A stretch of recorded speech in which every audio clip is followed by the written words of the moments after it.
వర్తమానము వినుమా ప్రియ నేస్తమా, విని నీవు ప్రభుని విశ్వసించుమా.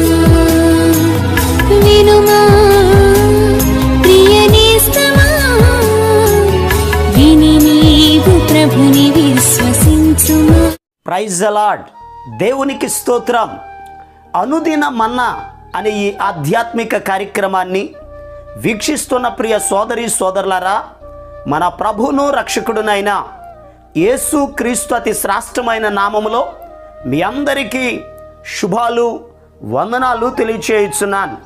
ఈ శ్రేష్టమైన సమయంలో దేవుని పరిశుద్ధ గ్రంథంలో నుండి కీర్తనల గ్రంథం 130వ కీర్తన 5వ వచనం, యెహోవా కొరకు నేను కనిపెట్టుకొనుచున్నాను, నా ప్రాణము ఆయన కొరకు కనిపెట్టుకొనుచున్నది. ప్రభునందు ప్రియ దేవుని యొక్క బిడ్డలారా, ఈ కీర్తనల గ్రంథంలో 130వ కీర్తన యాత్ర కీర్తన అంటారు. భక్తుడు ఒక అద్భుతమైన విషయాన్ని తెలియపరుస్తున్నారు. నేను యెహోవా కొరకు కనిపెట్టుకొనుచున్నాను. నిజమే, ఈ భూలోకంలో ఉన్నటువంటి ప్రజలు అనేక విషయాల కొరకు కనిపెట్టుకుంటూ ఉంటారు. పరీక్షలు రాసినటువంటి వారు రిజల్ట్స్ కొరకు కనిపెడుతూ ఉంటారు. ఉద్యోగానికి అప్లై చేసినటువంటి వారు ఆ జాబుకి ఎప్పుడు పిలుస్తారా అని కనిపెట్టుకుంటూ ఉంటారు. వివాహ వయసు వచ్చినటువంటి వారు ఎప్పుడు వివాహం జరుగుతుందా అని కనిపెడుతూ ఉంటారు. వివాహం జరిగిన వారు సంతానం కొరకు కనిపెడుతూ ఉంటారు. నిజమే, ఈ భూలోకంలో ప్రతి వ్యక్తి కూడా ఈ లోక సంబంధమైన వాటి కొరకు కనిపెడుతూ ఉంటారు. అయితే దేవునిని ఆరాధించే మన జీవితాల్లో దేవుని కొరకు మనం కనిపెట్టేవారిగా ఉండాలి. పరిశుద్ధ గ్రంథంలో కీర్తనాకారుడు 25వ కీర్తన 5వ వచనంలో భక్తుడైన దావీదు గారు అంటారు, దినమెల్లా నేను ఆయన కొరకు కనిపెట్టుకొనుచున్నాను అని అన్నారు. ప్రతి దినము దేవుని కొరకు మనం కనిపెట్టాలి. పరిశుద్ధ గ్రంథంలో యోబు అనబడినటువంటి ఒక గొప్ప దైవజనుడు ఉన్నాడు. దేవుడు ఆయన్ని ఆశీర్వదించాడు. ఒకరోజు శోధింపబడినటువంటి సమయంలో తన యొక్క బిడలను, తన గొర్రెలను, ఒంటెలను, గాడిదలను, ఎద్దులను, తన ఆరోగ్యమును సమస్తమును పోగొట్టుకున్న సమయంలో స్నేహితులు వచ్చి, అయ్యా ఇంకెందుకు దేవుడు దేవుడు అంటావు, దేవుని కొరకు ఎందుకు నువ్వు కనిపెడుతున్నావు, ఇక విడిచిపెట్టు అన్న రీతిలో మాట్లాడారు. ఆ సమయంలో యోబు గారు ఒక చక్కని మాట చెప్తారు. యోబు గ్రంథం 13వ అధ్యాయం 15వ వచనంలో ఈ రీతిగా రాయబడి ఉంది, ఆయన నన్ను చంపినను నేను ఆయన కొరకు కనిపెట్టుకొనుచున్నాను అని అన్నారు. నిజమే ప్రియ దేవుని బిడ్డలారా, మన జీవితాంతము కూడా దేవుని కొరకు మనం కనిపెట్టాలి. అయితే ఏ రీతిగా కనిపెట్టాలో ఈ 130వ కీర్తనలో కీర్తనాకారుడు ఒక చక్కని మాట చెప్తున్నారు. చూడండి, 6వ వచనం, కావలి వారు ఉదయము కొరకు కనిపెట్టుట కంటే ఎక్కువగా నా ప్రాణము ప్రభు కొరకు కనిపెట్టుకొనుచున్నది. నిజమే ప్రియ దేవుని బిడ్డలారా, కావలివాడు ఉదయము కొరకు ఎలా కనిపెడతాడో అదే రీతిగా నేను దేవుని కొరకు కనిపెడుతున్నాను అని అన్నారు. ఎందుకు దేవుని కొరకు కనిపెడుతున్నారు?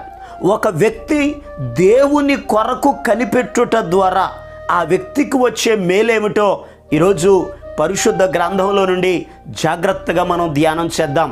చూడండి, మీ పరిశుద్ధ గ్రంథాలు తెరిచి సామెతల గ్రంథం 20వ అధ్యాయం 22వ వచనం, కీడుకు ప్రతి కీడు చేసేదనను కొనవద్దు, యెహోవా కొరకు కనిపెట్టుకొనుము, ఆయన నిన్ను రక్షించును. ప్రియ దేవుని యొక్క బిడ్డలారా, చదవబడిన లేఖన భాగంలో రాయబడి ఉంది.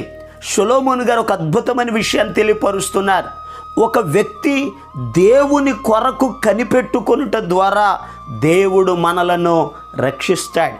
మనం ఏ సమస్యలో ఉన్నా, ఏ బాధలో ఉన్నా, ఏ ఇబ్బందులలో ఉన్నా, ఎటువంటి ప్రతికూల పరిస్థితుల మధ్యలో మనం ఉన్నా దేవుని కొరకు కనిపెట్టుకోవడం అలవాటు చేసుకోగలిగితే, ఆయన కొరకు కనిపెడితే, ఆయన కొరకు ఎదురు చూస్తే, ఆయన మీద ఆధారపడితే, ఆయనను ఆశ్రయిస్తే ఆయన మనలను రక్షించే దేవుడు.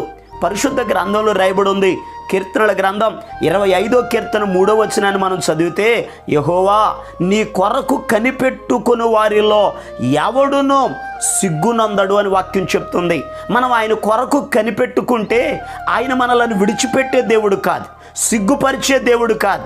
మనం ఉన్నటువంటి అపాయములో నుండి, ఆ ప్రమాదంలో నుండి, ఆ కష్టకాలంలో నుండి దేవుడే మనలను విడిపిస్తాడు.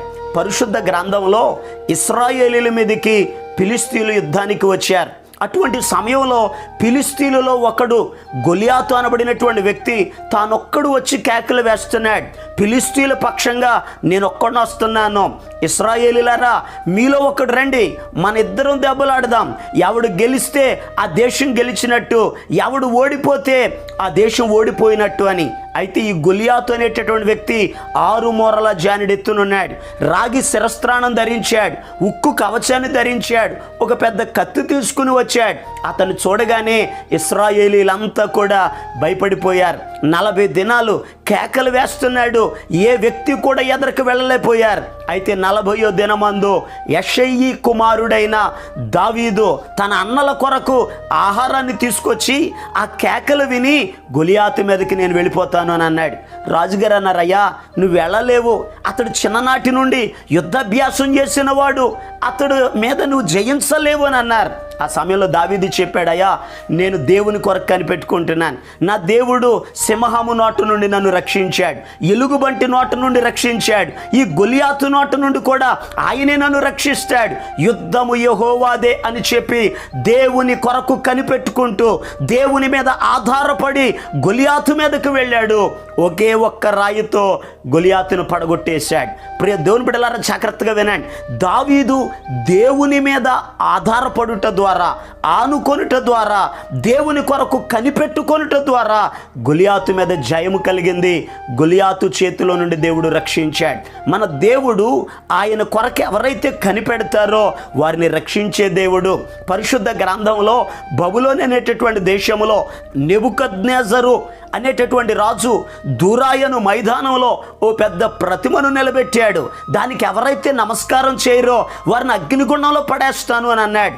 అయితే షడ్రకు మేషకు అబేద్నెగో ఆ ప్రతిమకు నమస్కరించలేదు. రాజుగారికి తెలిసింది, పిలిచి విచారించాడు. ఆ సమయంలో వారు చెప్పారు, రాజా ఇందును గూర్చి మీకు ప్రత్యుత్తరం ఇవ్వలేనన్న చింత మాకు లేదు. మేము సేవించుచున్న దేవుడు మండుచున్న వేడిమి గల అగ్ని గుండము నుండి తప్పించి రక్షించుటకు మా దేవుడు సమర్థుడు. ఈ మాటలు వింటున్న ప్రియ దేవుని బిడ్డలారా, షడ్రకు మేషకు అబేద్నెగో దేవుని కొరకు కనిపెట్టారు గనక రాజు వీళ్ళ ముగ్గురిని బంధించి అగ్నిగుండంలో పడేయమన్నారు. అగ్నిగుండం 7 అంతల రెట్టింపు చేశారు. అయితే ప్రియ దేవుని బిడ్డలారా, ప్రభువే అగ్నిగుండంలోకి దిగి వచ్చారు, ఆ బంధకాల్లో నుండి విడిపించారు. జ్వాలలు వారిని కాల్చకుండా ఆయనే వారిని రక్షించారు. ఈరోజు ఈ మాటలు వింటున్న ప్రియ దేవుని బిడ్డలారా, నీ జీవితంలో నీవు కూడా దేవుని కొరకు కనిపెట్టగలిగితే నీ మీదకి వచ్చే శత్రువు చేతిలో నుండి దేవుడే నిన్ను రక్షిస్తాడు. దేవుని కొరకు మనం కనిపెడదాం. ఆయన కొరకు కనిపెట్టుకుంటే వచ్చే మేలేమిటో మరొక్క విషయాన్ని పరిశుద్ధ గ్రంథంలో నుండి ధ్యానం చేద్దాం. యెషయా గ్రంథం 64వ అధ్యాయం 4వ వచనం, తన కొరకు కనిపెట్టు వారి విషయమై నీవు తప్ప తన కార్యము సఫలము చేయు మరి ఏ దేవునిని ఎవడు ఏ కాలమున చూచి ఉండలేదో అట్టి దేవుడు కలడన్న సమాచారము మనుషులకు వినబడలేదు, అట్టి సంగతి వారికి తెలిసి ఉండలేదు. ప్రియ దేవుని యొక్క బిడ్డలారా, దేవుని పరిశుద్ధ గ్రంథంలో రాయబడినటువంటి మాట, వాక్యంలో ఉన్నటువంటి శ్రేష్టమైన విషయం, ఎవరు దేవుని కొరకు కనిపెట్టుకుంటారో వాక్యం చెప్తుంది, ఆ కనిపెట్టుకున్నటువంటి వారి యొక్క కార్యము సఫలము చేసే దేవుడు. కార్యము అనగా పని. మన పనులు సఫలపరచబడాలి అని అంటే దేవుని కొరకు మనం కనిపెట్టుకోవాలి. ఎవరు దేవుని కొరకు కనిపెడతారో వారు వెళ్ళేటటువంటి ఆ పని ఏదైనా సరే దేవుడు సఫలం చేస్తాడు. అబ్రహాం గారు తన కుమారుడికి వివాహం చేసే సమయంలో ఎలియాజర్ను పిలిచాడు. నా దేశానికి నా బంధువుల దగ్గరికి వెళ్ళి అమ్మాయిని తీసుకురమ్మని చెప్పారు. అయితే ఎలియాజరు ఆయన బయలుదేరి వెళ్ళి ఆయన దేవుని కొరకు కనిపెట్టాడు. ఆ బావి దగ్గరికి వెళ్ళి ప్రార్థన చేయటం మొదలుపెట్టాడు. దేవుని కొరకు కనిపెట్టాడు, దేవుడి మీద ఆధారపడ్డాడు.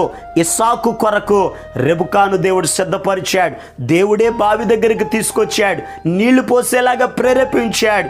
ఆమె ఒప్పుకొని ఇస్సాకును వివాహం చేసుకోవడానికి సిద్ధపడి బయలుదేరి వచ్చింది.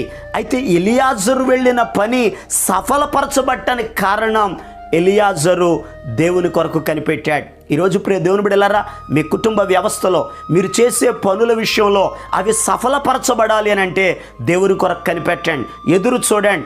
దేవుడు మీ జీవితంలో అద్భుతమైన కార్యములను చేసి ఆయన మిమ్ములను రక్షిస్తాడు, మీ కార్యములను సఫలం చేస్తాడు. అలా చేయనట్లుగా మీ కొరకు నేను ప్రార్థన చేస్తాను. తలలు వంచండి, కళ్ళు మూసుకోనండి, ప్రార్థనలు ఏకీభవించండి. దేవుడి మాటలను మన వినికిడులు ఆశీర్వదించునుగాక. ఆమేన్.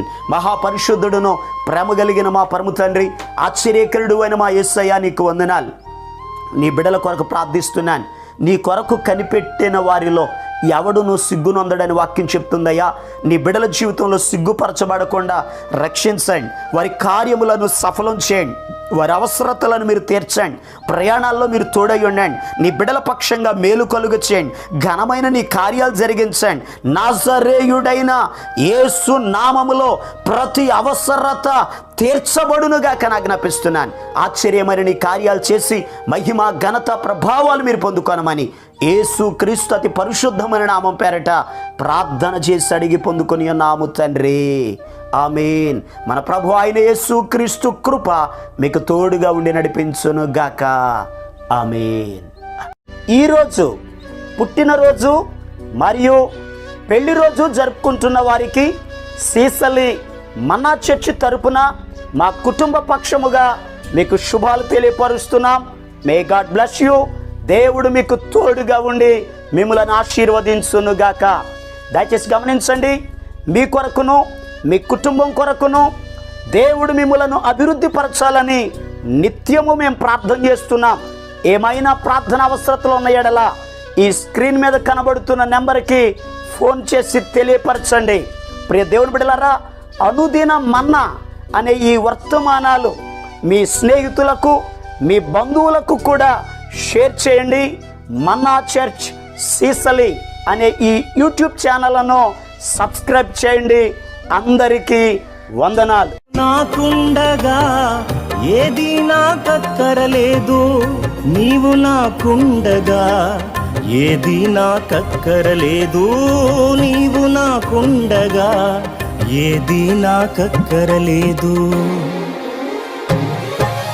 అంతా నా మేలుకే, ఆరాధన యేసుకే, అంతా నా మంచికే. తన చిత్తమునకు తల వంచితే, తన చిత్తమునకు తల వంచితే, ఆరాధన ఆపను, స్తుతించుట మానను.